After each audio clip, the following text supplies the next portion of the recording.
Hey guys, it's me. Shut up, Tyler. But guess what, guys? This year I wanted to try out some new shows and especially a couple new animes. And the first one that I really got into was Jojo's Bizarre Adventures. And it certainly is one bizarre adventure.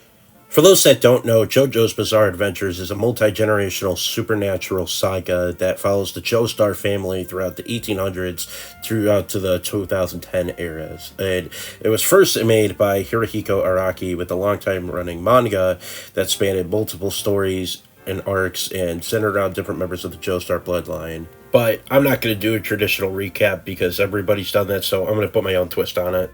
So, anyways, back in like pre BC era, the Stone Men made these things called the Stone Masks because they're giant narcissists and some shit like that. And then one day, a guy named Dio takes one, and then he becomes a vampire and then lives forever and then drowns in the ocean along with the green coat that he got in the musical. This is very important to the plot.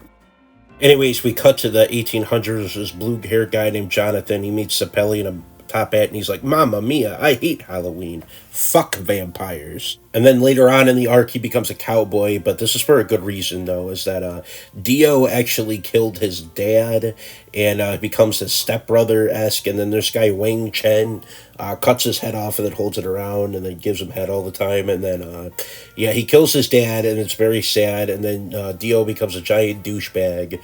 That is my favorite character in the show because he's such an asshole, kind of like when Mr. Beast took over my gas station, then he made Mr. Beast chocolate bar Jack Links. I did mention that there was a musical. This is batshit insane, but it's very entertaining to watch. They do not have the invisible baby girl, though, so hope that's not too much of a deal breaker. To 1938 with Jonathan's grandson Joestar, where he battles the Pillar Men in a game of Yu-Gi-Oh! Or some shit, and then basically they take control of the Nazi army, and then obviously we can't have any of that nonsense here.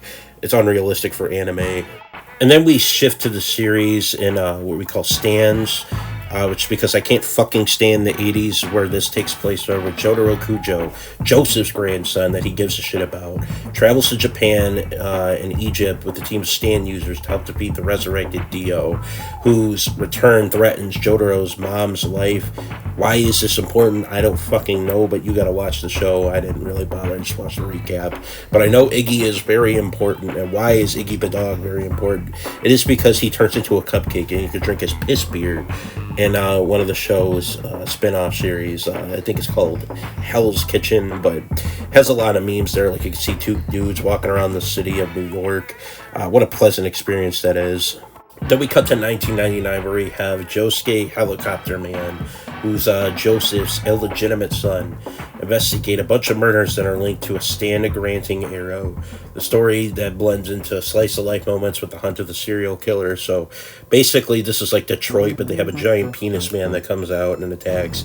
The stand arrow is very important because it cuts to the next arc where they have Giovanna Giordano is the son of Dio who seeks the reform of Italian mafia from within, and then joining the gang Passione with him and his team with battling deadly Spaniards to overthrow the organization's corrupt boss. So this is actually if The Sopranos was good.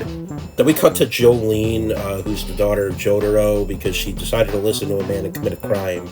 So now she basically goes to jail and then finds a conspiracy that's tied to Dio's legacy and fights along with other people, and then they all fucking die at the end. I mean, me personally, though, I would not stand for that, but you know what, Lisa is there, so I died for her. So that's kind of the main plot so far, but what exactly happens next? Well, I've actually got the okay from the creator so I can make my own plot. So basically, everybody herds giraffes in space and they go on an intergalactic adventure. Why? Because giraffes are actually a very common animal in the JoJo kingdom. But anyways, is that we see Diego Brando, and then we see Freddie Mercury throw pennies at children on top of a Ferris wheel, and then Catherine marries Dio Brando. Why? Is because Dio and I in an alternative universe were married, but we got divorced because he tried to sell my minion son Eduardo for an Xbox at GameStop. Ends with Super Smash Bros. Fortnite, where Dave the Gardener has to fight Johnny Joe Man to see who ranks highest in the $20 DLC skin game. Now listen, Star Wars fans, I've heard you. Yes, I talk a lot of shit about the franchise, but I don't care. I think it's really funny, and I think JoJo is a better series. Now, the little I have gotten to watch of this, I can definitely see why people really love this show, and I can't wait to watch more personally. But I'm gonna call it here, guys. But until then, bye bye.